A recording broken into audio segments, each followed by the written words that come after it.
Well, the elders met yesterday, and we did talk at length about some creative ideas for us to get together and make the best of the situation. I wanted to have, something special that we could do in light of Good Friday and the Lord's resurrection. But it just boiled down to having live stream as our best option. So this Friday, 7 p.m., we're going to have a Good Friday service. It will be live streamed to YouTube and Facebook. And the same is going to go for Resurrection Sunday, same time, 10 a.m. Okay, so Friday, 7 p.m. for Good Friday. Sunday, 10 a.m. for Resurrection Sunday.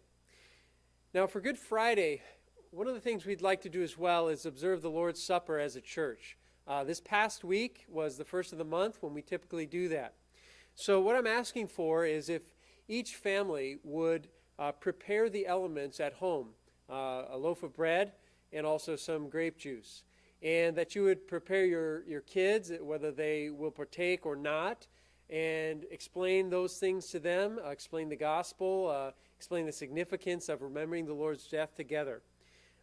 If you'll have those elements prepared in advance and with you Friday night at 7 p.m., that'll give us a chance to observe the Lord's Supper together. Now, I also just want to encourage you to make it a special time by utilizing bread that you either set aside as special for that or that you purchase special for that. In our home, we're going to actually make a small loaf of unleavened bread.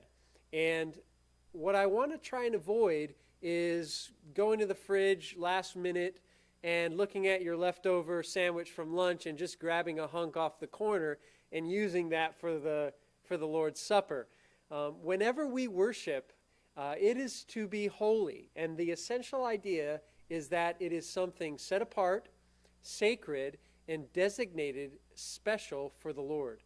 And if you're responsible to prepare those elements in advance to observe the Lord's Supper, that's what we want to invest it with. So I'll leave the details up to you as to the kind of bread you make or where you get it, but just make it special. And since we all have more time in our hands, it would be a good time to take the opportunity to talk about it with your spouse or explain it to your children and make it a special occasion for Good Friday. Regarding Resurrection Sunday, it's going to be very similar to what we've been doing the last several weeks with just a focus on the Lord's resurrection. We may have some special songs or some more songs, rearrange the service in a certain way, but it'll be the same time and in the same location. Okay, I hope you guys are doing well. I totally get it that this is less than ideal. Really eager to see your faces again and worship together. This is really no substitute for being here and being together. Again, I just want to encourage you to reach out to one another during the week for prayer and just to catch up.